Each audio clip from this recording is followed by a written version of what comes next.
नमस्कार दर्शकों, मैं ज्योतिषाचार्य अमित वेलबींग कंसल्टेंट में आपका हार्दिक स्वागत करता हूं। आइए अब नवरात्र के पहले दिन में देवी माँ शैलपुत्री के बारे में आपको बताते हैं। माँ शैलपुत्री की पूजा आज पहले दिन की जाती है और माँ शैलपुत्री का बड़ा ही महत्व है। जो व्यक्ति माँ शैलपुत्री की पूजा करता है और माँ का आशीर्वाद प्राप्त करता है वो निरोगी हो जाता है, रोग से लड़ने की क्षमता प्राप्त कर लेता है और औषधीय गुण इतने प्राप्त हो जाते हैं कि वो व्यक्ति नवरात्रि के 9 दिन बहुत ही अच्छी तरीके से व्रत उपवास इत्यादि करके त्याग करके अपनी पूजा सफल कर पाता है। इसलिए पहले दिन माँ शैलपुत्री का पूजन करना आवश्यक है। माँ शैलपुत्री हिमालय राज की पुत्री हैं और जो सती माँ सती का पुनर्जन्म है। जिस तरह से सती ने अग्नि में अपने आप को समर्पित करके प्राण त्याग दिए थे, मतलब पवित्र अग्नि में उन्होंने प्राण त्याग दिए थे, तो हिमालय राज की पुत्री के रूप में इनका जन्म हुआ और जन्म के बाद इनको स्मरण नहीं था पूर्व जन्म का। जैसे हर व्यक्ति को होता है कि पृथ्वी पर जो भी जन्म लेता है उसको पूर्व जन्म का स्मरण नहीं होता है, नहीं तो बहुत मुश्किल हो जाएगा जीना। तो नारद जी ने उनको स्मरण दिलाया कि वह कौन है। चूँकि हमारे भारत में परंपरा रही है कि कोई भी विवाह होता था तो स्त्री हमेशा अपनी पत्नी के लिए बहुत ही पतिव्रता होती थी और उसी पति को जन्म जन्म में प्राप्त करने की कोशिश करती थी, दूसरे पति को ग्रहण नहीं करना चाहती थी, ऐसी भावना होती थी, इतना प्रेम होता था। तो नारद जी ने स्मरण कराया, क्योंकि पार्वती जी बहुत ही पवित्र हैं, जो माँ शैलपुत्री बहुत पवित्र आत्मा है, तो इसलिए उनको याद दिलाया कि उनको शिव जी की ही पत्नी है और शिव जी को ही प्राप्त करना चाहिए। जैसे ही इस बात का स्मरण कराया, माँ शैलपुत्री को स्मरण हो गया पूर्व जन्म का, और जब पूर्व जन्म का स्मरण हुआ तो शिव जी को प्राप्त करने के लिए उन्होंने तपस्या करना शुरू कर दिया। अब चूँकि हिमालय राजपुत्री थी तो उनको औषधियों का बड़ा ज्ञान था। हिमालय में तो बहुत सारी औषधियाँ होती हैं, तो बहुत औषधियाँ हैं, तो वहाँ पर उनको बहुत ज्ञान रहा और बहुत अच्छे गुण हैं उनके अंदर, जैसे औषधियों का ज्ञान प्राप्त हो सकता है। अगर कोई वैद्य हैं, कोई हकीम हैं, अगर चाहते हैं अपने और विद्या बढ़ाना, तो माँ शैलपुत्री का पूजन करके उनके आशीर्वाद लेकर के जड़ी बूटियाँ औषधियों के बारे में बहुत अच्छी जानकारी प्राप्त होने की क्वालिटी बढ़ जाएगी। अब कैसे बढ़ जाएगी? कोई आपको ऐसे व्यक्ति मिल जाएगा जो बहुत ज्ञानी और आपको ज्ञान दे देगा, या आपको स्वप्न में भी ज्ञान प्राप्त हो सकता है, या फिर आपको कुछ ऐसा संयोग बनेगा कि आप ऐसी जगह जाएंगे जहाँ गांव के लोग, जंगल के लोग आपको जड़ी बूटियों के बारे में जानकारी दे देंगे। ज्ञान कहीं से भी प्राप्त हो सकता है, लेकिन प्राप्त होना शुरू हो जाएगा। इस तरह से आपको औषधियों का बहुत अच्छा ज्ञान प्राप्त हो सकता है।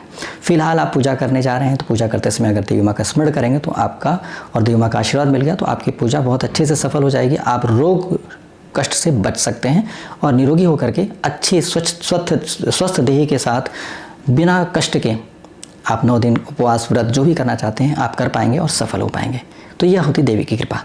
अब आइए, देवी माँ के बारे में तो बता दिया, अब देवी माँ को प्रसन्न कैसे किया जाए। देवी माँ को प्रसन्न करने के लिए देवी माँ का भोग होता है घी का। अच्छा, घी कौन सा? घी देशी गाय का घी होना चाहिए, और बिलोना अगर घी हो तो बेस्ट है। मतलब सबसे अच्छा घी, सर्वोत्तम घी वही माना जाता है धरती पर, जो देशी गाय के घी से बिलोना करके जो निकाला जाता है। वो घी काफ़ी महंगा आता है और बहुत आसानी से मिलता भी नहीं, लेकिन औषधि गुण बहुत अच्छे हैं, वो अमृत समान होता है। बाकी घी में घी है, फैट है, जिस तरह से और भी घी होते हैं उस तरह से, लेकिन उसमें औषधि गुण इतने नहीं होते जितने कि देशी गाय के दूध में होता है, जिसको A2 मिल्क भी कहते हैं आज की डेट पे। तो वो घी बहुत प्रिय है। माँ को चमेली का फूल बहुत प्रिय है, तो आप माँ को प्रसन्न करना चाहते हैं तो ये सब भोग लगाएं। साथ साथ मंत्र जाप क्या किया जाए जो देवी माँ को प्रसन्न करके, कुछ होता है कनेक्ट होने के लिए कैसे किया जाए। तो देवी माँ के लिए एक तो मंत्र है ओम ऐं ह्रीं क्लीं चामुंडाय विच्चे। ये मंत्र है जो आप प्रतिदिन कर सकते हैं, 9 दिन हर रोज आप कर सकते हैं। दूसरा ये कर सकते हैं या देवी सर्वभूतेषु माँ शैलपुत्री रूपेण संस्थिता नमस्तस्यै नमस्तस्यै नमस्तस्यै नमो नमः। ये भी मंत्र बोल सकते हैं। या आप ये भी बोल सकते हैं ओम सर्वमंगल मांगल्ये शिवे सर्वार्थ साधिके शरण्ये त्र्यंबके गौरी नारायणी नमोस्तुते। ये मंत्र का भी जाप कर सकते हैं।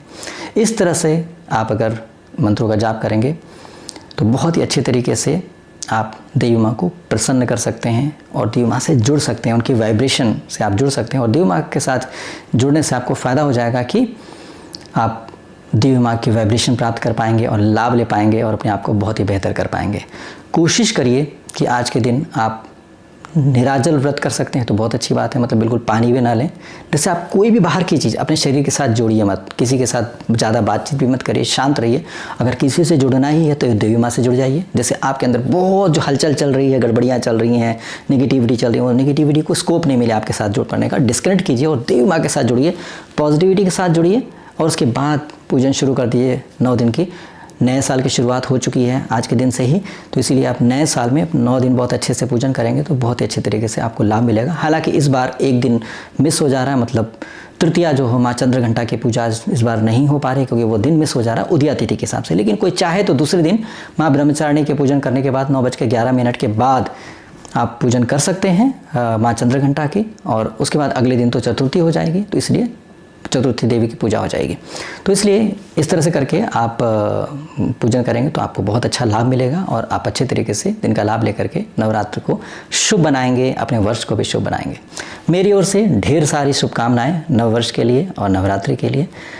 आपको मेरे वीडियो पसंद आते हैं तो आप मेरे वीडियो को सब्सक्राइब जरूर कर लीजिएगा और लाइक भी कर सकते हैं आप पसंद आते हैं तो, और साथ में बेल आइकन प्रेस कर देंगे तो आपको समय पर सूचना मिल जाएगी कि मैंने वीडियो अपलोड कर दिया, जिससे आप बहुत ही आसानी से समय पर जानकारी प्राप्त करके लाभ ले पाएंगे।